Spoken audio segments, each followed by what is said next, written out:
everybody. Thank you so much for joining us. Welcome back to part 2 of our 2-part series on Social Security. My name is Samantha. I'm in Client Services here at the Retirement Group, and I moderate these weekly webinars. We're going to be joined in just a moment by our advisor, Wesley Boudreaux, who's going to be speaking to you, UPS employees, about the intricacies and nuances of Social Security. Our hope is that the series will help you avoid common missteps as you undergo your retirement journey.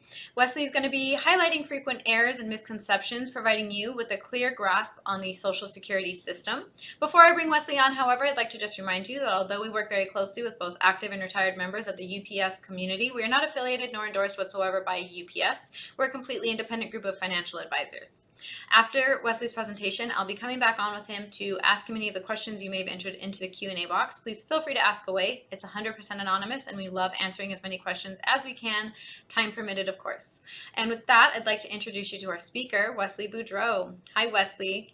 All right. Hey, thank you again, Samantha.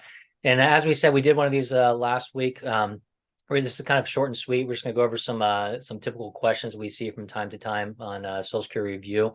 But again, if you have any additional ones, feel free to reach out to us directly and we can go through that or provide you a full detailed Social Security analysis as well. Before I get started, just a quick reminder for those of you who do not know who we are. Again, the Retirement Group, we are an independent financial advisory firm that focuses on working with corporate employees and help them transition into retirement. And we've been doing this for a little bit over 30 years or so, and we work with quite a few different companies. Generally speaking, most of our advisors work with a select number of companies. That allows us to have a deeper understanding of your specific benefits plans inside and out. So we can help you through that transition phase into retirement, whether it be educating you on the pension, the 401k, healthcare retiree medical benefits, life insurance continuation benefits, things like that. We can go through all that with you. We do have offices throughout the country, so rest assured if you need to sit down with one of us face-to-face, we can probably still accommodate that. Obviously, this day and age, it's very easy to have web meetings. We can do webinars for you or a group of people if you need. You can obviously phone calls, email communication, whatever your preferred method is. Just let us know. We can accommodate you there. At the end of the day, if there's anything you take us up on, it's that complimentary cash flow analysis we talked about before. This is actually a detailed written plan, a financial plan, if you would, that's going to let you know if you're on the right track to meet your retirement goals. Maybe you call in or you talk with us and say, hey, Wesley, I'm thinking about retiring at age 62, right in line with my Social Security. We'll go through there. We'll take a look at it and see based upon your spending needs and everything and your longevity, if you're in good shape. We might come back and say, hey, you could retire a year or two earlier if you really want to. Or we might come back and say, look, you really need to work a little bit longer, maybe cut some of that spending. So we can at least give you an idea of where you stand. And that can in turn back into what's the best claiming strategy for your pension if you have one. Is your allocation, your 401k correct? And all those different items can be incorporated in that as well. But like I said, today we're going to go through a couple of additional questions we tend to get from the larger Social Security webinar series that we do. So let's get into that. And if you have any additional questions, just reach out to us. I'm sorry. So again, picking back up where we left off last week, the first 4 questions, let's get into the second 4. So question number 5 in this case, can name changes due to marriage or divorce affect my earnings record? And how do I ensure my earnings are correctly reflected after such a change? One of the questions last week was about making sure that our earnings records are correct and how often we should actually look at those or update those. I think I mentioned, as frequent as once a year, but ultimately at least every couple of years or so to make sure there's no mistakes on the dollar amount that your employer is providing the Social Security Administration for your benefit. Now, in this case, this is a question on name changes, which can also throw a kink in the system. Let's assume maybe you get a divorce or you change your name for some reason. You have to go through submitting that information to the Social Security Administration in order to get that updated. So some of the things where I haven't seen this in the past, but I guess an example would be, let's assume Mary Smith gets a divorce and then goes back to her maiden name by making things up on the fly, Mary Johnston. And so she may have had some Social Security benefits as Mary Johnston for 5 years before she got married. Maybe she was married for 15 years and then she has benefits under, Mary Smith. And now she's changing back to Mary Johnston. So it could be a case where they may not match up. There may be a gap in there where they're only showing her Mary Johnston earnings benefits. So again, the first thing to do would just be to, once you go through that divorce or separation or any type of name change situation that you could be going through, wait about a year to kind of check your records, see if they're still correct. But then also make sure that you've updated your name with the Social Security Administration, and just be more hawkish or more focused on checking that every year to make sure there's no issues on them capturing your benefit calculation there. Question 6, can I switch between my own Social Security benefit and a spousal benefit after I start claiming? I think we actually got a question similar to this at the end of last week. But the answer is yes. So it's not the classic file and suspend, which went away in 2016. It's really only eligible for those that were born before 1954 now. So most of you have gotten to that point where you're beyond that. But so what you can do now is you can actually file your own benefits and collect off of your benefits, and then later on, if your spouse decides to claim later, then you can claim the spousal benefit once he or she starts claiming as well. Now, the only reason that would be a benefit is if they have a higher benefit. So let's assume let's assume that maybe the higher income earners got a $3,000 a month Social Security benefit, and maybe you didn't work as long, or you didn't have as high an income, and maybe your Social Security benefit, let's say, is $700 a month. So what could happen is you could start claiming your $700 a month at whatever age you decide. If it was full retirement age, that's one thing. But let's assume that maybe your full retirement age was 1,000, so maybe you took it at 62, so you're getting 700 a month. So you may get 700 a month for a while, and you wait till your spouse collects full retirement age and starts getting that 3,000. So now you jump from 700 up to 1,500. And what happens is you'll get your 700 still, but you'll get that difference, that 800, for a total of 1,500 for the spousal benefit. So yes, that can happen. Now, it can't happen the opposite way, like I mentioned. Used to be able to, but now it's primarily you can file on your own benefits, and then you can also file on the spousal benefits later if you want that bump up. But your cap is at full retirement age, so it's not going to help you deferring any farther than that on spousal benefits. It does on your normal benefits, but not on spousal benefits. It's up to half of it at full retirement age, and if you take it earlier, it's obviously reduced. Next question. Under what circumstances can I claim Social Security benefits based on my spouse's work record? And how does it compare to what I'd receive under my own record? So, okay, kind of what we talked about before, this last question. The comparison all depends upon who's a higher income earner or who actually contributed to Social Security. If you are a spouse that hasn't worked and never contributed, then obviously the spousal benefit's the only thing you're going to have. You don't have the credits for your own Social Security. And how does it compare to what I receive? Okay, so what circumstances would you claim? So in order to claim a spousal benefit, your spouse, the one that has the Social Security, they have to start claiming. So you have to wait until they claim. So whether it be 62 to 70, somewhere in that range, once they start claiming, then you can also submit for spousal benefits if you're 62 or older. So again, if there's a big age gap, there could be some differences there. If you guys are close to age, then it won't be that hard of a situation.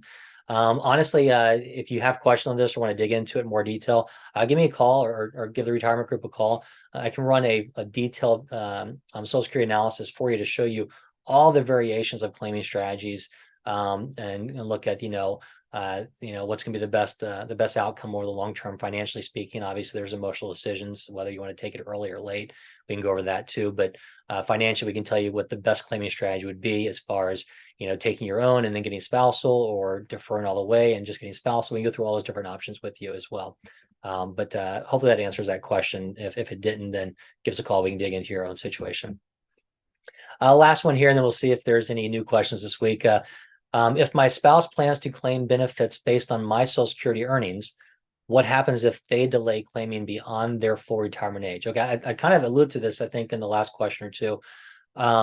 It's not like your normal Social Security benefit, where let's say if my benefit was going to be $3,000 a month at full retirement age 67, if I went to defer it to 70, where I get an 8% bump each year, that's on your benefit, but it does not happen on spousal benefits. Again, it caps out at full retirement age, so the max your spouse can get is half of your full retirement age calculation. So in that same case, let's assume that my benefit was $3,000 a month at full retirement age, and my wife never worked or had a smaller benefit. The max she could get would be, if she took it at her full retirement age, would be half of my 3,000, so that 1,500. If she took it earlier, it's going to be a reduction of that. If she, for some reason, we waited till she was 68, 69, 70, it'd still be $1,500. We just hurt ourselves. So there's no benefit in delaying the spousal benefit. There is the benefit in delaying your own benefit though as well. So hopefully that helps. Again, it's best to see this on a one-on-one situation and you're in a Social Security analysis. So again, kind of short and sweet, just a couple of questions there. Hopefully Samantha's got some more for us, but again, a quick reminder, the best way to kind of view all this together besides the Social Security analysis is a cash flow analysis, in which case we can run a detailed report to kind of take a look at, are you on the right track for your retirement goals? I mentioned before, we can run that. We can run variations to show you different strategies, also different claiming strategies in the Social Security, different retirement strategies as far as how to maximize your benefits at work as well. But honestly, right now, about 3/4 of Americans over 50 don't even have a written plan. If you can spend about 10 minutes, maybe 20 minutes or so with us gathering some information, just about a week, we can get that detailed report or reports over to you to kind of go through that, see exactly where you stand to help you feel a little bit more confident about your decisions. And in turn, maybe drive some more information or to help you, make better decisions on your retirement picture with your company, and also maybe look at that 401k analysis as well if you have questions on your allocation, things of that nature as well. So hopefully that helps a little bit. But again, I'll keep these up here for a little bit when we go through the additional questions, but there's a couple QR codes. If you'd like to schedule a meeting with myself or one of the other advisors in the office, you can go ahead and use that. I think those meetings, they block about a week out. So if you need something earlier, just give us a call. There's also a LinkedIn QR code if you want to follow us on LinkedIn or get into your company specific LinkedIn page we may have. That will give you updates on more specific webinars. And as always, you can reach that info@retirementgroup.com or 1-800-900-5867. Did we get any questions, hopefully? Yes, we did. We actually got two. The first one, how can I determine if I'm eligible for Social Security benefits based on my spouse's record, especially if I don't have the required 40 work credits? Okay. Yeah, we kind of talked about this, but the requirements, the 40 work credits you're talking about, that's really going to be for your own personal benefit. Doesn't matter if you didn't work a day in your life, you can be eligible for spousal benefits. But again, that eligibility that I talked about is you won't be eligible for them until your spouse would file. So if he or she does it 62 or 67 or 70, it just kind of depends. But once they decide to pull the trigger, you can. Now you would have had to have been married for at least a year, so you can't go in there, get married, and start collecting the next day or next month. So that's one small caveat, is again being married for at least a year before you can actually start collecting on their benefits. So again, as long as you're married for a year, you can collect on their benefits. The 40 credits does not have any bearing on spousal benefits. That's only for your own benefit calculation. Thank you. And I want to apologize if you guys hear the jets going off behind us. They are super loud. So I'm sorry. If I claim benefits under my ex's record, will it impact or reduce the benefits my ex receives? Okay. I think we actually had a question similar to this on the first one about reducing your current spouse's benefits. It doesn't reduce theirs, nor does it reduce your ex spouse's benefits. I know a lot of you might say that'd be great if I could take it and hurt that ex spouse and reduce his or her benefits. It's one thing, but no, they use the ex spouse's benefits to calculate that, but it does not affect theirs whatsoever. And again, it doesn't mean that they have to be collecting like it were if you were married. Once that ex-spouse turns retirement age 62 or later, if you want to file based upon theirs, you can. And to go back again, you would have had to been married for 10 years and not remarried in order to collect that ex-spouse benefit on there as well. So again, it's important to kind of make sure you meet those requirements. And then again, if just like anything else, if you defer, wait a little bit longer, then you can get a little bit more benefit than doing it as soon as possible. All right, Wesley, that was it. Okay, well, perfect. Well, appreciate everybody spending a little bit of time with us today. We kept this kind of short, like I said before. We got our bigger webinars on Social Security in more detail. Just give us a call. We can get that over to you. But any questions, give us a call. Again, we've worked extensively with a lot of companies over the last 30 years. We're not endorsed by nor employed by them, though.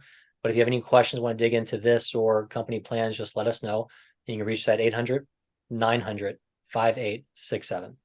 Thank you and have a great day.